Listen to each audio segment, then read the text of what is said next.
Polls are quick and don't take much time at all. Surveys are a little lengthier and may take more time for the customer to fill out. Don't overdo it on the survey questions, and people aren't going to fill it out. No one fills out polls if it takes more than a few minutes to do them. Try to keep your surveys to around 2 to 3 minutes in length at the most. Anything more than that, and you're pushing away your customers. You can also ask customers who are subscribed to your list if they'd like to take a survey in exchange for a discount or freebie. Those people might be willing to sit through a longer survey since they are so fond of your store that they subscribed to your email list.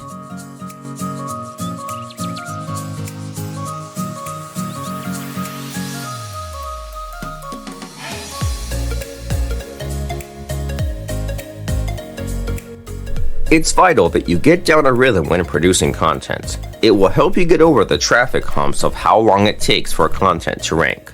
If you create content in spurts, that's how your site will grow.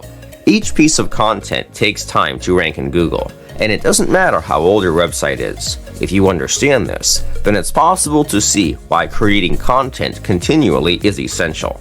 It levels out the traffic flow, and it means you won't see these odd spikes.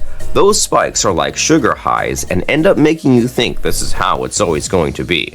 It's when the spike goes down that you realize the danger of producing content on an irregular cycle. Also, it tends to make people give up because they think something is wrong with their site since it's spiking and then going down in traffic.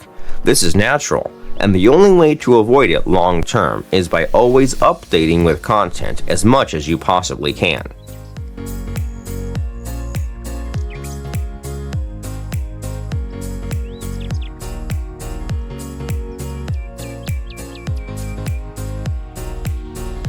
Hashtags are one of those things that you either love or hate. There seems to be no middle ground when it comes to hashtags. If you're new to social media, then you probably overuse hashtags as well. It's not unheard of for people to think that loading their content with hashtags will drive traffic.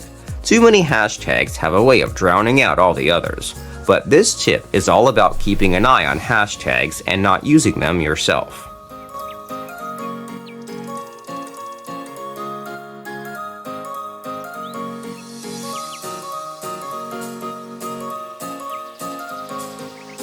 Are you ready to have your minds completely blown away? You might have to hire a coach to help you become a successful coach. That's pretty far out there, isn't it? Well, the concept of hiring a coach to help kickstart your career might not be so crazy. People will be hiring you to help steer them in the right direction of their business. Why would it be so out of the ordinary for a coach to need a similar service?